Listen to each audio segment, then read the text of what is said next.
Hi there, welcome to my Iron Docks guide. In this guide, I'll be breaking down all the abilities of all enemies you will face in a typical route in this dungeon.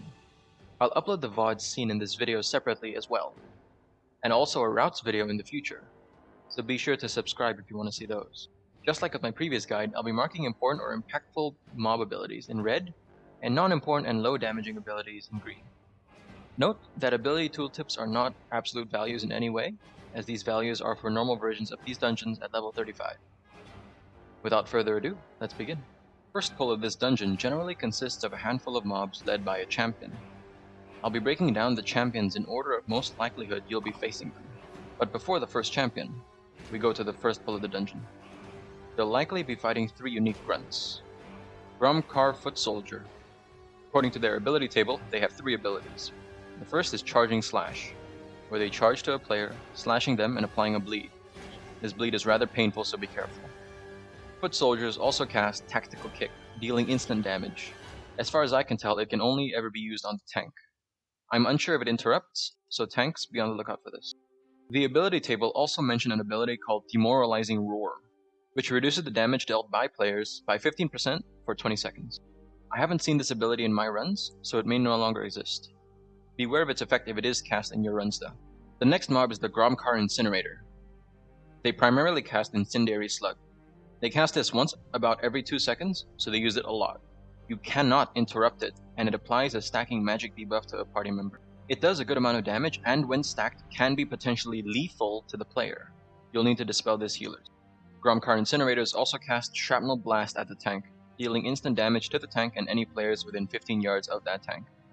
Finally, Grom'kar Deadeyes.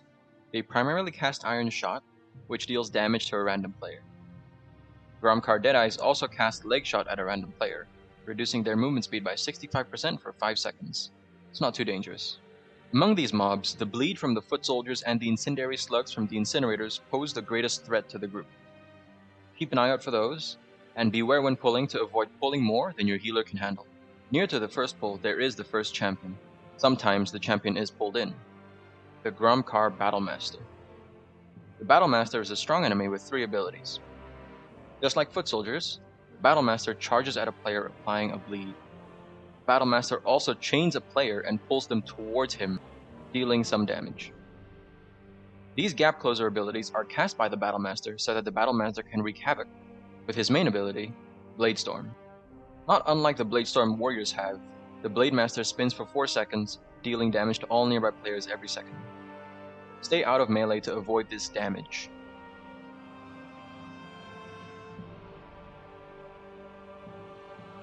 Later pulls in this first area consist of other grunts.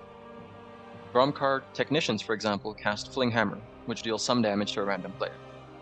Grom'kar Technicians also cast High Explosive Grenade, which deals a negligible amount of damage to players caught in their explosion. Finally, Technicians cast Grease Vial, which causes a pool of grease to spawn. Standing in this pool will stun you for 2 seconds, so don't walk into it. As you pull more, you will almost certainly face the next champion, Champion Druna. Champion Druna is surrounded by a few other grunts, but all we have seen before.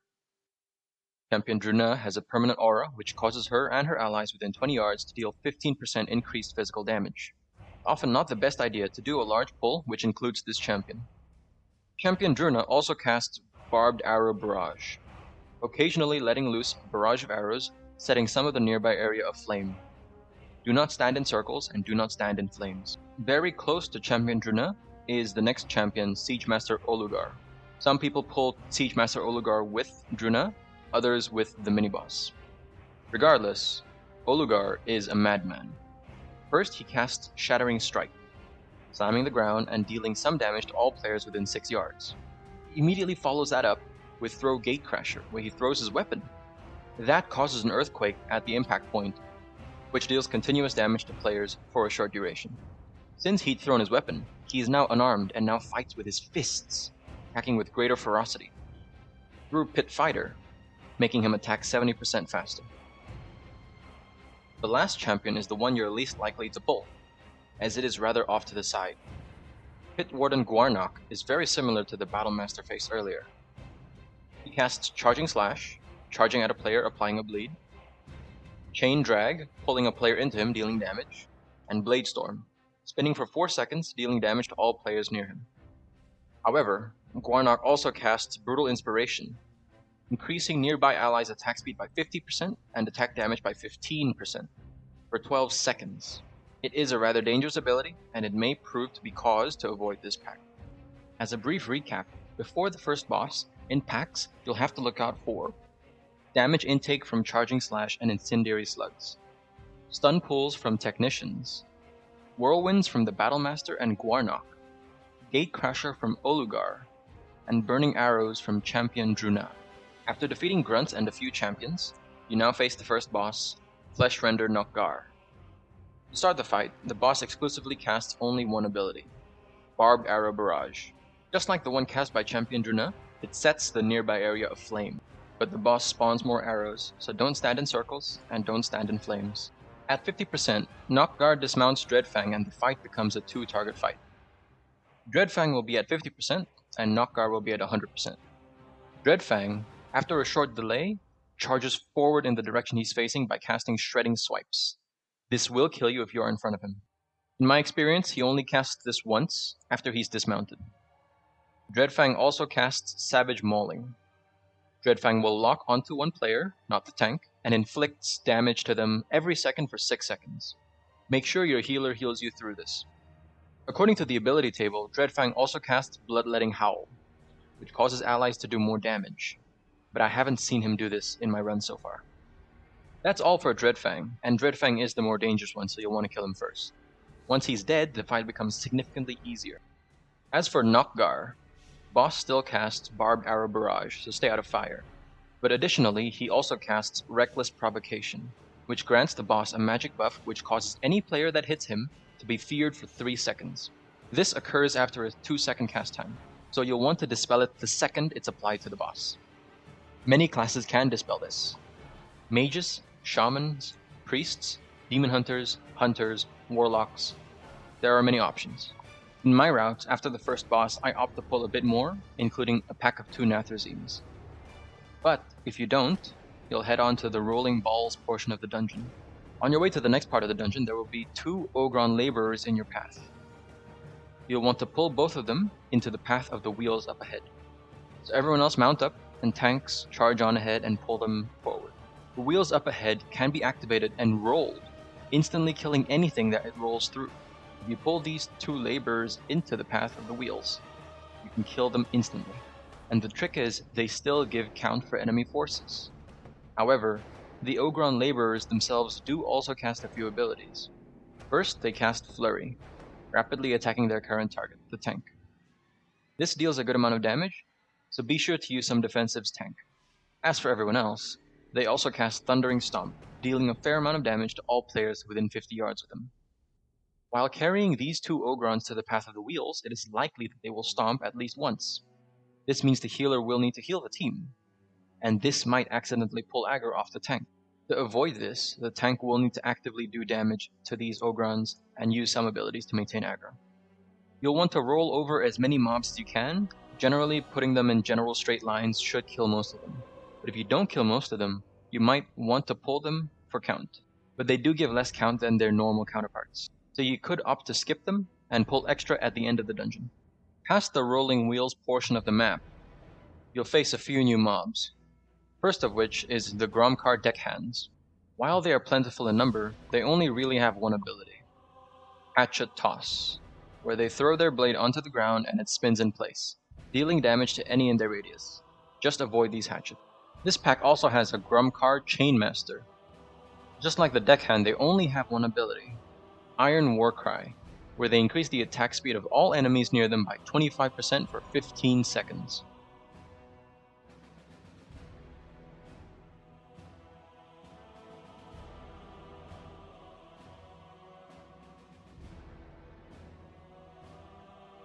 After this pack, you go to the next part of the dungeon. In this part of the dungeon, the final boss will continuously pelt the area with cannonballs. Walking through the area while the cannons are landing will certainly kill you. The boss alternates throwing between the left and right of the platform, so keep an eye out on the direction he's throwing and move when appropriate. If you move behind boxes, you will be protected from the cannonballs, So you rush over and huddle into the first pack. In this first pack, you will face a Deckhand, a Chainmaster, and a Technician. We've seen them all before. As a reminder, dodge spinning blades and dodge puddles of grease. But there is also going to be two of a new mob, the Grom'kar Flameslinger.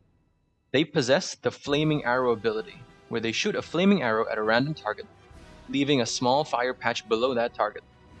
You will need to move aside to avoid taking additional fire damage. They also cast Shoot, which deals damage to their current target. After defeating the first pack, you will proceed while still dodging cannonballs, and face an Ogron before facing a dangerous pack. This pack has a Grom'kar Battlemaster. With so little room to maneuver, the tank will need to position the Battlemaster well, so the group can avoid whirlwind damage.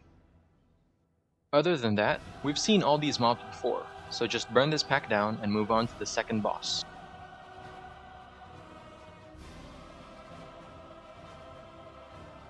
The third boss is a 3-man boss fight. Let's first look at Dugru. Ahri'ok Dugru continuously casts Blood Bolt throughout the fight, which deals damage to the tank. There are no other interrupts in this fight, so feel free to interrupt this whenever you can. Dugru's next ability, her important ability, is Sanguine Sphere. This applies a shield of moderate size to herself. This shield only lasts 10 seconds. However, should the shield be broken by damage, all 3 bosses will be healed of 15% of their health over 3 seconds. This is a devastating ability, and is exactly the reason why you'll want to kill Dugru first. Dugru also randomly applies Tainted Blood to a random party member, and it's a disease effect. It does a small amount of damage. You can dispel this if you want to.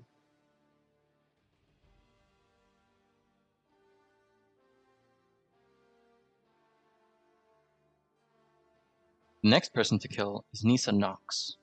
Nisa Nox continuously shoots a random party member throughout the fight with Gut Shot. It does a small amount of damage. It's nothing your healer can't heal through. Nisa also occasionally casts Malfunctioning Jumper Cables, which does a chain lightning-like effect on a player. It does a small amount of damage, so it really isn't worth worrying about. Nisa, however, places traps around the room with Ogre Traps.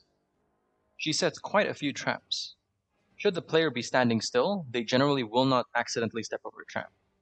However, when they need to move out for other mechanics, the traps may catch an unsuspecting party member. So ranged DPS try to bait the traps a reasonable distance from the boss. Finally, Nisa summons bomb squads periodically in the fight. The bomb squad will then run to a random player and attempt to cast Big Boom at that player. Should your natural cleave damage not be enough to kill the bombs, you'll want to just avoid the explosions.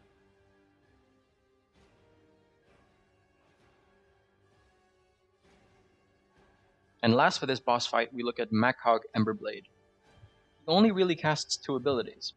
Flaming Slash is a forward dash which deals damage to all players regardless of their position. Tanks, if you face it optimally, the boss won't charge too far away. The healer will need to heal you through this. Makhog's important ability is Lava Sweep, where he pushes 2 waves of lava in the direction of a player. As far as I can tell, it is directed at a ranged player, but I cannot confirm this. Try not to get hit by these waves, as they can potentially one-shot you.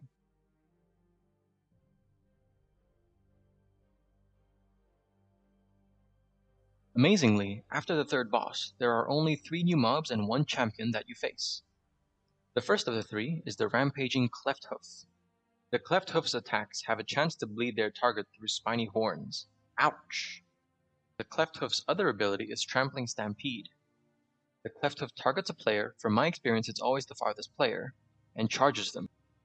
This means the team will generally want to stack at around the backside of the Clefthoof to reduce the distance it charges. Along with the Clefthoof, you will also find a Thunderlord Wrangler. The Thunderlord Wrangler casts a whole bunch of abilities. So let's begin with the least impactful ones. Disengage is where the Wrangler leaps backwards. Throw is where the Wrangler throws a spear at their current target, the tank. Jagged Caltrops is where he throws a set of Caltrops that do damage to the player and slows them. You'll want to get out of it. Rending Cleave is where he cleaves forward, dealing moderate damage to all players within 7 yards in front of him.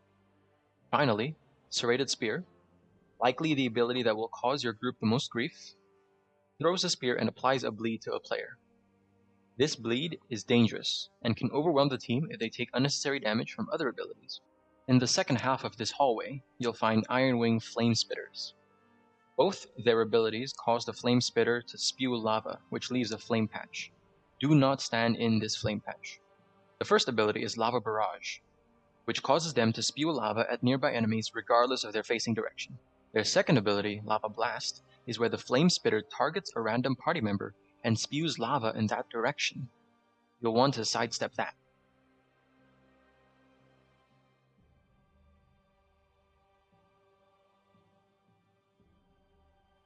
Finally, the last pack of this hallway. Should you have done a route with sufficient count, you can freely skip this. If you happen to miss some percent along the way, you can pull this pack or some of the other packs located to the sides of this hallway. Just in case, I'll share the abilities of this pull. First is a Battlemaster.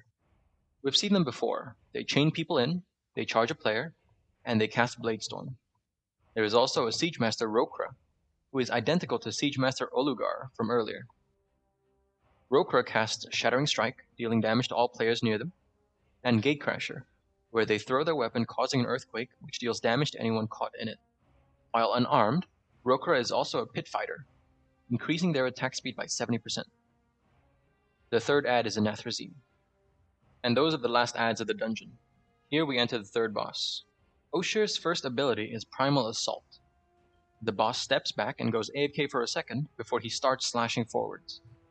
Anyone caught in his path will be mauled for a reasonable amount of damage, so don't be in front of him when he does this.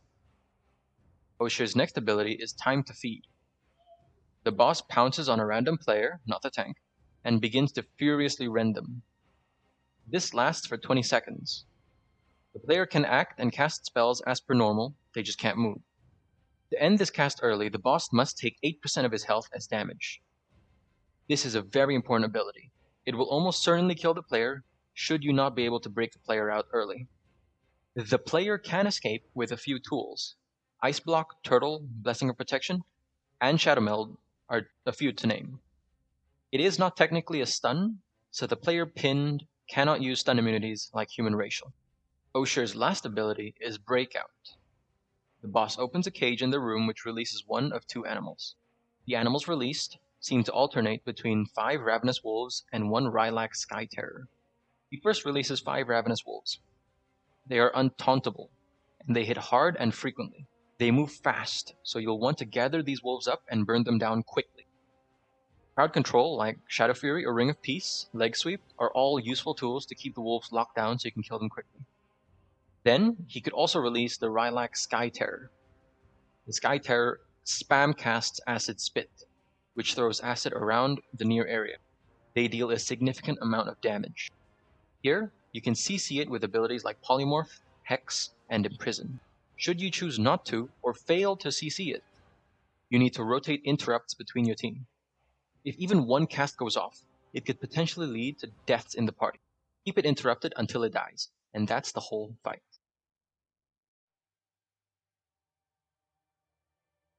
Last boss is probably the most mechanically simple, but the hardest to execute correctly.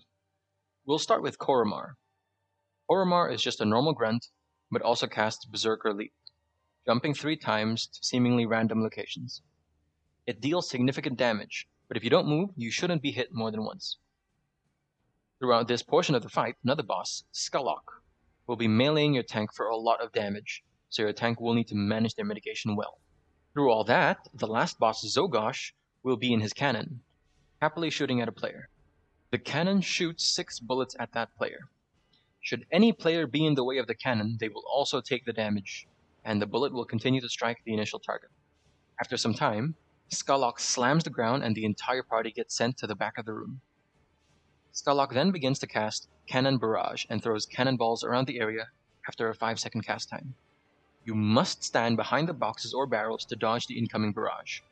While Skullok does his cannon barrages, Koramar will be spinning around the arena like mad, and he will keep spinning until Skullok stops casting Cannon Barrage. You must then make your way to the boss in between his casts. When you arrive at the boss will stop casting Cannon Barrage, but he does not cancel an active Cannon Barrage. Careful here, as after one person approaches the boss will drop aggro and attack the nearest player. That's the whole fight. After you kill Koramar, Zogosh exits his cannon and fights the party head-on. Zogosh has no mechanics. He is a literal grunt, so you can comfortably finish the boss fight. The fight becomes much easier once Koramar dies, which is why it's imperative that Koramar dies as fast as possible. And that's Iron Docks. There aren't very many enemies compared to some other more complicated dungeons, and I hope you look forward to doing it in Shadowlands Season 4. I have a guide for Streets up right now, if you'd like to see that. Otherwise, if you'd like to see some guides of the other Shadowlands Season 4 dungeons, feel free to subscribe. Thanks for watching, and I'll see you in the next video.